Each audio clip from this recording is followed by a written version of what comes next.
Shine Tom ചാക്കോയെ station ജാമ്യത്തിൽ വിട്ടയച്ചിരിക്കുന്നു. ചോദ്യങ്ങളോട് ഏതെങ്കിലും നിലയ്ക്ക് പ്രതികരിക്കാൻ ഷൈൻ തയ്യാറായില്ല. എന്തെങ്കിലും ഒരു പ്രതികരണം നടത്തിയില്ല. പലതവണ ആവർത്തിച്ചുള്ള ചോദ്യങ്ങളുണ്ടായിരുന്നു. പക്ഷേ മറുപടി ഒന്നും പറയാൻ തയ്യാറായില്ല. ഷൈനെ തൽക്കാലം ഇതിൽ കേസെടുത്തിരിക്കുന്നു. 3 പ്രധാനപ്പെട്ട വകുപ്പുകൾ ചുമത്തിയിരിക്കുന്നു. പിന്നീട് സ്റ്റേഷൻ ജാമ്യത്തിൽ വിട്ടയക്കുന്നു. പക്ഷേ ഇനിയിപ്പോൾ അങ്ങോട്ടേക്ക് ഈ കേസിലെ ഏറ്റവും പ്രധാനപ്പെട്ട ഒരു കാര്യം പൂർത്തിയാക്കാൻ അന്വേഷണ സംഘത്തെ സംബന്ധിച്ചിടത്തോളം സാധ്യമാകുന്നു. അതിലൊന്ന് ആന്റി ഡോപ്പിംഗ് ടെസ്റ്റാണ്. മറ്റൊന്ന് ഈ കേസിനെ ആശ്രയിച്ച് തന്നെ ഇനിയിപ്പോൾ ലഹരി കേസുകൾ, ലഹരി ഇടപാടുകൾ, ലഹരി ഉപയോഗം, രാസലഹരിയുടെ ചലച്ചിത്രങ്ങളുടെ സെറ്റുകളിലേക്ക്, സിനിമാ സെറ്റുകളിലേക്കുള്ള ഒഴുക്ക്, ഇതടക്കം ഇടനിലക്കാരുമായുള്ള ബന്ധം, സാമ്പത്തിക ഇടപാടുകൾ തുടങ്ങി ഇതിന്റെ വിപുലമായ സാധ്യതകളിലേക്ക് ഈ ഒരു എഫ്ഐആറിന്റെ വെളിച്ചത്തിൽ മാത്രം അന്വേഷണ സംഘത്തിന് വിശദമായ അന്വേഷണങ്ങളിലേക്ക് കടക്കാൻ കഴിയും. ഇതുമാത്രമല്ല, സിനിമാ മേഖലയിൽ ലഹരി വിപണനം ചെയ്യുന്നു, കച്ചവടം നടത്തുന്നു എന്ന് മൊഴി നൽകിയ പലരുടെയും പേരുകൾ മുമ്പ് പറഞ്ഞിട്ടുണ്ട്. അതിൽ ഏറ്റവും ഒടുവിൽ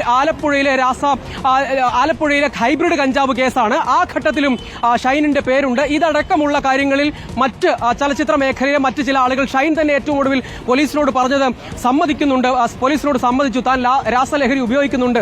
ആരാണ് തരുന്നതെന്ന് ചോദിച്ചപ്പോൾ സഹപ്രവർത്തകർ, സെറ്റിലുള്ള ചില ആളുകൾ തന്നെയാണ് എന്ന് പറഞ്ഞു. അതുകൂടാതെ ഇടനിലക്കാരുമായുള്ള ആശയവിനിമയം എന്തിനായിരുന്നു എന്ന് ചോദിച്ചു. അത് തെളിവുകൾ വെച്ച് നിരത്തിയപ്പോഴാണ് ആദ്യഘട്ടങ്ങളിൽ എല്ലാം നിരാകരിച്ചിരുന്ന, എല്ലാം എതിർത്തിരുന്ന ഷൈൻ പതറുകയും പിന്നീട് സമ്മതിക്കുകയും തനിക്ക് കുറ്റസമ്മതം നടത്തുകയും ചെയ്തത്. അല്ലെങ്കിൽ ഇങ്ങനെ താൻ ലഹരി ഉപയോഗിച്ചിട്ടുണ്ട് എന്നടക്കമുള്ള കാര്യങ്ങൾ, അത് തനിക്ക് ഇങ്ങനെ ലഭ്യമാകുന്നു എന്നടക്കമുള്ള കാര്യങ്ങൾ സമ്മതിക്കേണ്ടി വന്നു. പക്ഷേ അതേസമയം തൊണ്ടി മുതലോടുകൂടി പിടികൂടിയിട്ടില്ല എന്നതുകൊണ്ട് തന്നെ തൽക്കാലം ഒരു കേസെടുക്കുന്നു. ആ കേസിൽ പ്രതി ചേർക്കുന്നു.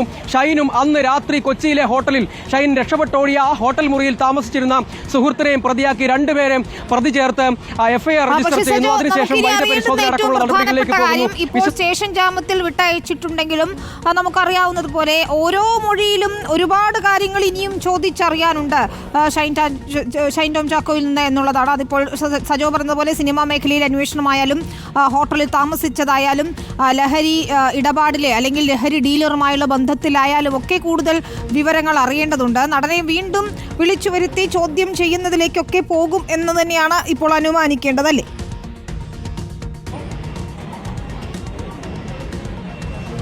വിനിത, ഉറപ്പായും. അതായത് പ്രാഥമികമായ നടപടിക്രമങ്ങൾ ഇപ്പോൾ അന്വേഷണ സംഘം പൂർത്തീകരിച്ചിരിക്കുകയാണ്. ഏറ്റവും പ്രധാനമായി ഇതിൽ കുറ്റകൃത്യം കൃത്യമായി പരാമർശിച്ചുകൊണ്ടൊരു എഫ്ഐആർ രജിസ്റ്റർ ചെയ്യുക എന്നതൊരു പ്രാഥമിക നടപടിയായി മാത്രം കണ്ടാൽ മതി. അതിൽ തന്നെ ചോദ്യം ചെയ്യൽ, വിശദമായ ഒരു പ്രാഥമിക ചോദ്യം ചെയ്യലാണ് പൂർത്തിയായിരിക്കുന്നത്. ഇതിൽ തന്നെ ഇപ്പോഴത്തെ മൊഴികളടക്കം ഇതുവരെ വന്നിട്ടുള്ള കേസ്, ഉദാഹരണത്തിന് ആലപ്പുഴയിലെ ഹൈബ്രിഡ് കഞ്ചാവ് കേസിലെ പ്രതിയുടെ മൊഴി, ഇപ്പോൾ ഷൈൻ നൽകിയിരിക്കുന്ന മൊഴി, ഇവയൊക്കെ വിശദമായ താരതമ്യ പഠനം നടത്തണം. അതുകൂടാതെ ബാങ്ക് സ്റ്റേറ്റ്മെന്റ് രേഖകൾ, അതായത് ഷൈൻ പലപ്പോഴും പണം അയച്ചു കൊടുത്തിട്ടുണ്ട്. ലഹരി നെറ്റ്വർക്കിൽ, റാക്കറ്റിൽ ഉൾപ്പെട്ട സജീറിനെ പോലുള്ള ആളുകൾക്ക് പണം അയച്ചു കൊടുത്തിട്ടുണ്ട്. ഇത്തരം ആളുകൾക്ക് പണം അയച്ചു കൊടുത്തത് ലഹരി ഇടപാടുകൾക്ക് വേണ്ടിയാണ് എന്ന് സ്ഥാപിക്കേണ്ടതുണ്ട്. സാധാരണഗതിയിൽ ഇത്തരം നെറ്റ്വർക്കിൽപ്പെട്ട ആളുകൾക്ക് ഇങ്ങനെ പണം അയച്ചു കൊടുക്കുന്നുണ്ടെങ്കിൽ അത് ഇത്തരം ഇടപാടുകൾക്ക് വേണ്ടിയാണ് എന്ന് അനുമാനിക്കേണ്ടി വരും. പക്ഷെ അത് കേവല അനുമാനത്തിനപ്പുറം അതിന് കുറെ കൂടി തെളിവുകൾ ലഭ്യമാക്കേണ്ടതുണ്ട് എന്നത് ഒരു പ്രധാനപ്പെട്ട കാര്യം.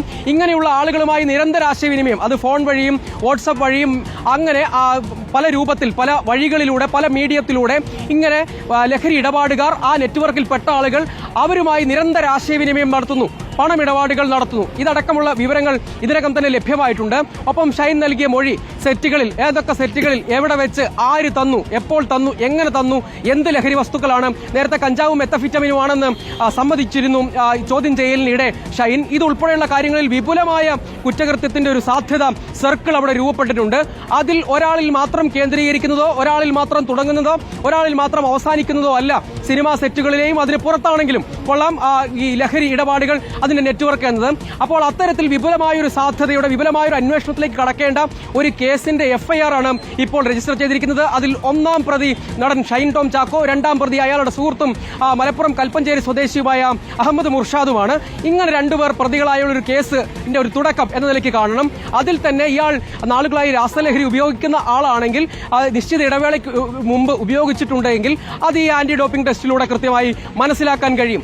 അതിലേക്ക് ഒരു നിയമപരമായ ഒരു സാധ്യതയുണ്ടെങ്കിൽ മാത്രമേ വളരെ വേഗത്തിൽ അന്വേഷണ സംഘത്തിന് കടക്കാൻ കഴിയുകയുള്ളൂ. അല്ലാത്ത ഘട്ടത്തിലും സാധ്യമാകും. പക്ഷേ പലപ്പോഴും അതൊക്കെ നിയമപരമായ പ്രശ്നങ്ങൾ ഉണ്ടാക്കാം. പക്ഷേ ഇപ്പോൾ പോലീസിനെ സംബന്ധിച്ചിടത്തോളം മറ്റ് നിയമപ്രശ്നങ്ങളൊന്നുമില്ലാതെ സുരക്ഷിതമായി അങ്ങനെ ഒരു ടെസ്റ്റിലേക്കുള്ള സാമ്പിൾ എടുത്ത് പരിശോധന നടത്താൻ കഴിയുന്ന ഒരു സാഹചര്യം ഇതിൽ രൂപപ്പെട്ടു എന്നതാണ് ഒരു പ്രധാനപ്പെട്ട കാര്യം.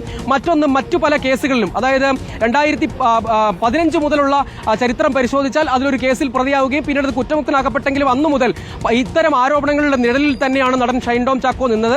പൊതുസമൂഹത്തിലും ഇടപെടുന്ന സ്ഥലങ്ങളിലുമൊക്കെ അസ്വാഭാവികമായി പെരുമാറുന്നത് മുതൽ പിന്നീട് അങ്ങോട്ടേക്ക് പല ആരോപണങ്ങൾ, ഏറ്റവും ഒടുവിൽ നടി ഉൾപ്പെടെ ഉന്നയിച്ച ആക്ഷേപം, മോശമായി പെരുമാറി, ലഹരി ഉപയോഗിച്ചാണ് മോശമായി പെരുമാറിയതെന്നാണ് താൻ മനസ്സിലാക്കുന്നത് എന്ന ആരോപണമുണ്ട്. അതൊരു നിയമപരമായ കേസായി മാറിയിട്ടില്ല, വളർന്നിട്ടില്ല എന്നതൊരു വസ്തുതയാണെങ്കിൽ തന്നെയും ഇത്തരം ആക്ഷേപങ്ങളുടെയൊക്കെ നിഴലിൽ നിൽക്കുമ്പോൾ അതിനെ നിയമപരമായ ഒരു റൂട്ടിൽ അന്വേഷണ സംഘത്തിന്, ഇവിടുത്തെ അന്വേഷണ ഏജൻസിക്ക് അപ്രോച്ച് ചെയ്യാൻ കഴിയുന്നു, സമീപിക്കാൻ കഴിയുന്നു എന്നാണ് ഇതിൽ ഏറ്റവും പ്രധാനപ്പെട്ട കാര്യം.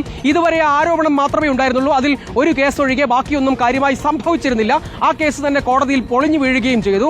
അതുകൊണ്ട് ഇനി ഇപ്പോൾ ഇതിന്റെ ഒരു അടിത്തറയിൽ നിന്നുണ്ട്. ഈ എഫ്ഐആറിന്റെ അടിസ്ഥാനത്തിൽ വിപുലമായ ഒരു അന്വേഷണത്തിലേക്ക് ഉറപ്പായും അന്വേഷണ സംഘത്തിന് പോകാൻ കഴിയും എന്നു മാത്രമല്ല, ആലപ്പുഴയിലെ ഹൈബ്രിഡ് കഞ്ചാവ് കേസിൽ പ്രതി നൽകിയ മൊഴിയുടെ അടിസ്ഥാനത്തിൽ ആ കേസിലും ചോദ്യം ചെയ്യാം.